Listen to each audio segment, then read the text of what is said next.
खुलुमबाय। गिबियावनो नोंथांमोनखौ बयखौबो सोरजिदा क्रिएटिभिटी चेनेलाव बरायनायजों लोगोसे फुंबिलिनि गाहाम हामलायनायखौ बावहरग्रोनाय जाबाय।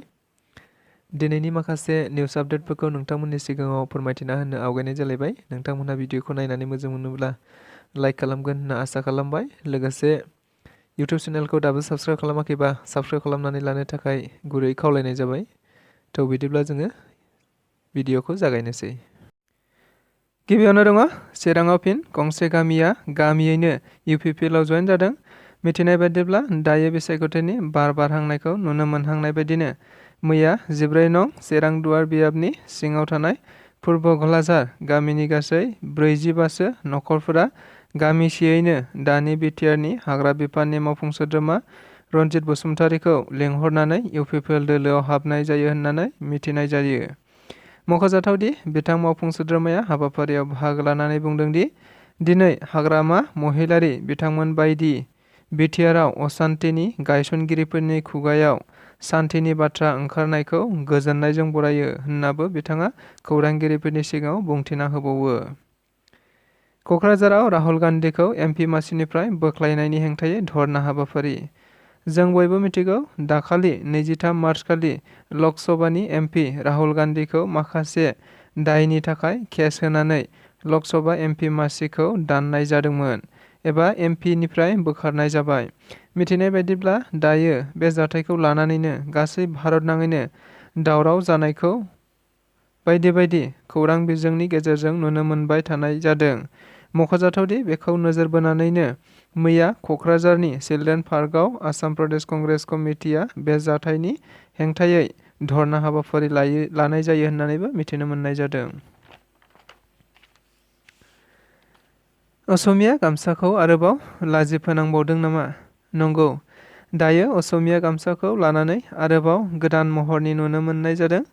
असमिया गामसाखौनो लानानै गोबां समाव गोबां दावराव दावसि जाबोनायखौ नुनो मोनबोनाय जादों। जाय जाथाय एबा बिथर्कफोरा दासिमबो आबुङै जोबनानै थाङाखै। दिनैनि दिनावबो असमिया गामसानि जेंनाया जोबनाखै थाङाखै नामा? नंगौ, दायो असमिया गामसाखौ आरोबाव गोदान महराव नुनो मोननाय जादों। जेराव गामसाखौ मोननै बाहागोआव नुदों। ससे बाहागोआ असमिया गामसा आरो ससे बाहागोआ बाङालि समाजनि गामसा एबा गांसे गामसायावनो असमिया आरो बाङालि हारिनि नेरसोनखौ नुनो मोननाय जादों। नंगौ, नोंथांमोनहा भिडिअनि बे स्क्रिनाव नुनायानो गोदान महरनि गामसा। मिथिनाय बायदिब्ला बे गोदान महरनि गामसाखौ मैया बाङालि साहित्य सभानि हाबाफारियाव बाहायनाय जादों। जेराव हाबाफारियाव बाहागो लाफैनाय आलासिफोरखौ बे गामसाजोंनो सनमान होनाय जादों होनना मिथिनो मोननाय जादों। नाथाय साननो गोनाङा बेसो जुदि बेबायदि सोलिबाय थायोब्ला बे गामसानि सनमान आरो गोनांथिया बेसेबां आरो गोबाव। बेखौ लानानै दायो आसाम नाङैनो असमिया हारिनि सुबुंफोरा बायदि बिथर्कफोर सोलिबाय थानायखौ नुनो मोननाय जादों।